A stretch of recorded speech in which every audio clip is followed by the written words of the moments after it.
After 3 decades in prison, Peter Lamoni and Joseph Salvati are enjoying what is left of their lives in freedom. But tonight, News Center 5 has learned that the same FBI, which withheld the evidence that might have proved their innocence, later targeted the Massachusetts Parole Board members who voted to free them. News Center 5's David Boeri has uncovered this story and files this exclusive report.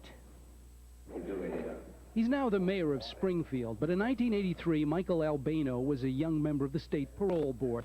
And before that board came the case of inmate Peter Lamoni, who was serving a life sentence after being convicted, along with Joseph Salvati and others, of a 1965 murder in Chelsea. After reading the files, Albano, who had heeded the call of John Kennedy to enter public service, thought it was an injustice. I had evidence that led me to believe, without any question, that they were not guilty.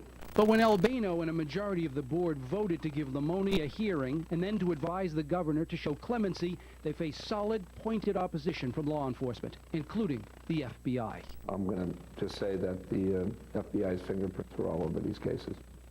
They were all over these cases. The youngest and newest member of the board particularly remembers the private visit from FBI agents John Morris and John Conley, who he says told him, if you let this bastard out, you have to let them all out. Look at every case individually and on its merit. That's how they voted for Lamoni.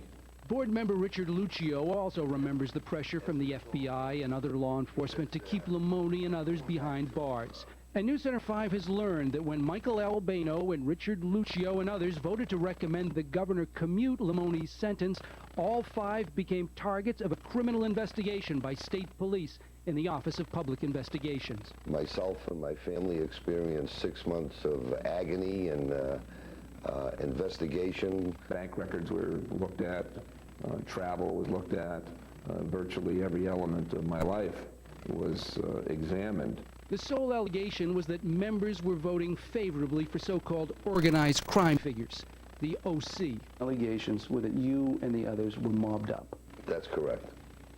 Totally unfounded.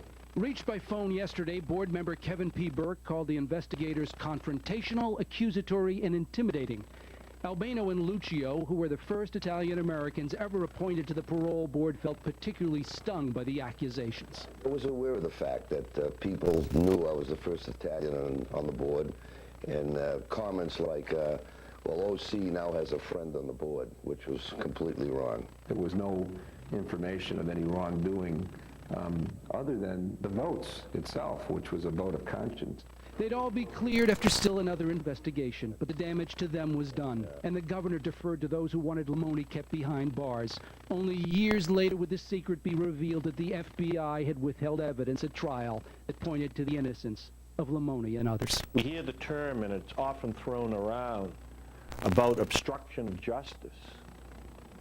Well, the question has to be asked, was justice thwarted in this case? And were civil rights of innocent people in jail violated by the Federal Bureau of Investigation? We learned during our investigation that the members of the Board of Parole with whom we've spoken have been interviewed now by congressional investigators. And the records from the parole board relating to the case of Peter Lamoni have now been subpoenaed by that congressional committee. And tomorrow night, Natalie, we'll have more details, much more. You know, David, I should think the average person listening to these reports and all these stories that you have uncovered about possible corruption on the part of the FBI must just be shaking their heads saying, how big is this?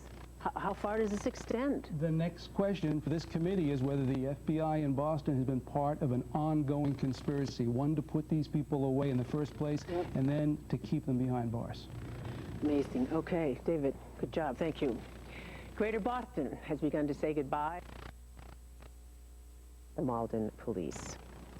Last night in a News Center 5 exclusive, we reported about new allegations against the Boston office of the FBI, that the FBI targeted members of the state parole board who sought clemency for Peter Lamoni. Lamoni spent 3 decades in prison, wrongly convicted of murder, and today, News Center 5's David Boeri uncovered more allegations of FBI obstruction of justice and talked with Lamoni himself. I never trusted them anyways because I was in jail for nothing to begin with. How can I trust these people in any avenue they went? Convicted in 1968 of a murder he said he didn't commit, Peter Lamoni won the support of a clear majority of parole board members in 1983 who recommended the governor show clemency. But after the board members say they voted their consciences, each and every one of them became the subject of a pointed, aggressive criminal investigation. It was very intimidating. It was very prejudicial. And now I feel what it's like to be in front of a parole board. The men on both ends of the photo here who voted against Lamoni triggered the investigation by alleging that the other 5 board members were doing favors for organized crime. The State Office of Public Investigation did the work, but Michael Albano claims the fingerprints of the FBI were all over the case. The FBI was involved. We were told that during the course of the investigation that the FBI was part of this and that they were very interested in the outcome. At the time of the board's hearing, Albano says FBI agents John Conley and John Morris approached him privately and said, if you let this bastard out, you have to let them all out.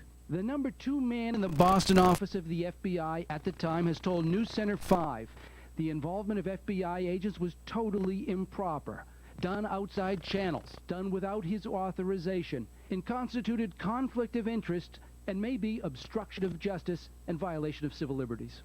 Clearly, that is, if not legally violative of some criminal statute, it's morally repugnant. And all along the Bureau had evidence of Lamoni's innocence, but withheld it. They sleep at night, Mr. Conley and Morris. How can you sleep at night knowing? Enrico and Condon. FBI agents all. Today, the FBI declined to comment on its policies regarding agents lobbying or pressuring state parole board members in private and public. And by the way, although a state judge last year ruled the FBI withheld exculpatory evidence, and Louis Freeh, the director of the FBI himself, told Congress the FBI withheld evidence of Lamoni's and other men's innocence, the Boston office of the FBI has still not acknowledged it withheld evidence of their innocence. Natalie?